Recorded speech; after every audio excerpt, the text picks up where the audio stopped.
What's going on, Pokemon's friends? It's your boy Tyler, and just your boy Tyler, because Garza didn't show up. He's having some financial problems, so he won't be here. But I'm here today with your Season 1, Week 3 battle recaps, and they were some really nice matches. I had a pretty good one. I'm very happy about how it came out. There were a lot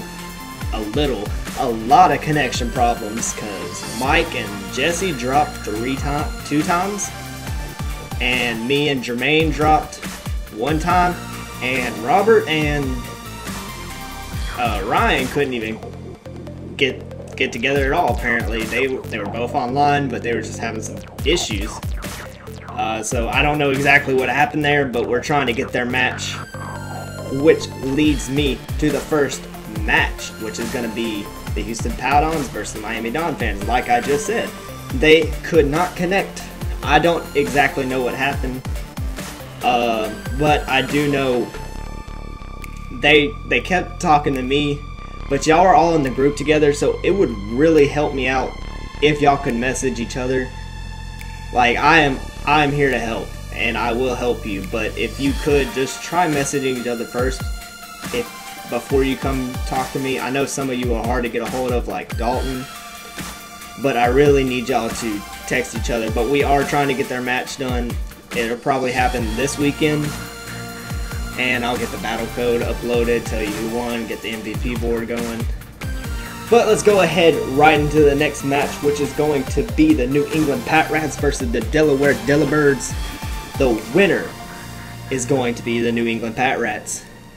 So Dalton picking up his first win. Unfortunately, TJ is still now 0-3, but he's trying. It was a very good match. It was a very hard set for TJ to face.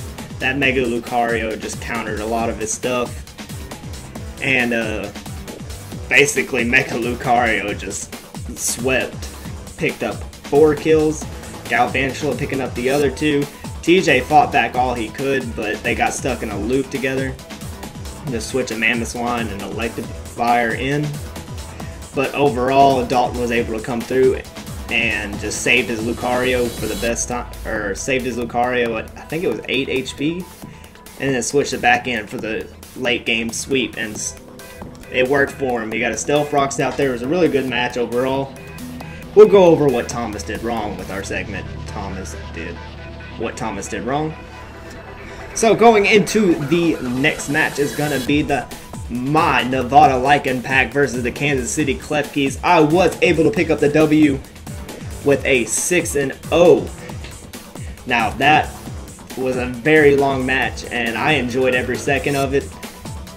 And overall, I was just better to get the predictions right, and my Tangrowth was walling out his Klotzer, which was his biggest threat on that team. He did not bring the Magmortar, which is very surprising since I have Alolan Ninetales, Tangrowth, Scizor, and he didn't bring the Magmortar. And overall, I did bring a physical attacking Tangrowth, so I was ready for the Earthquake for that Magmortar, but he didn't bring it. But he did bring that Klefki, and I was terrified of it every second that he was going to set up screens. Whatever it set up. We did have the connection issue the first time, so he did see my physical attacking Tangrowth coming the next time, but I think it caught him off guard. Now, enough of my match. Let's go on to the next one. The Redskin Rockets versus the Atlanta Bravebirds. By the way, I forgot to say, we do have name changes, being the Nevada Lycan Pack. I was Chicago Bewares, now Nevada Lycan Pack. And Jermaine is now the Kansas City Klefkis. He was the Green Bay Garchomps. I explained to y'all why we had to change our names, and there's still a few more that have to change, like the Miami Donphans. But Garza has changed his name to the Atlanta Bravebirds, and he was able to pick up his second win for the season, putting Jace at 1-2 now. Now, it was a weird battle. Jace kept going for protects, and it would fail. Jace is still learning, and he's getting better, but he did put it close, and overall Garza was able to take the victory. So Garza did, or Jace did good. He did have the toxic boost. Zangoose, I don't know if he expected a switch, but he went for Shadow Claw when he could have gone for the Facade.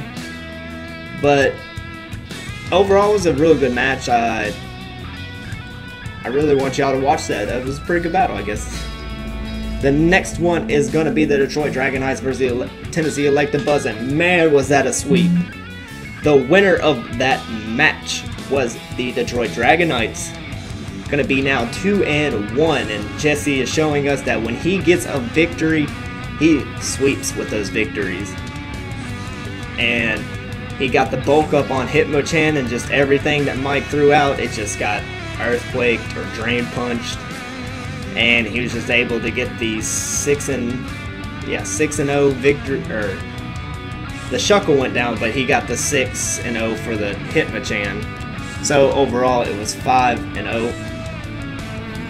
And that's about it for that one. It was just unfortunate for Mike, but that bulk up just really gave Jesse the game. Going on next is what Thomas did wrong. Lefty Incineroar against Mega Lucario. I know you have the Flare Blitz, and I know you want to kill that Mega Lucario, but you know he's going to outspeed, and you know he has a fighting move. So you got to switch out and just find another time to take it out. Try to maybe switch Mega Sceptile in, eat up the fighting hits, and then try to get Provaz. It'd be hard. Again, that was a very tough matchup. Next, he switched Probopass in against Lucario and kept him in, and he took that Aerosphere.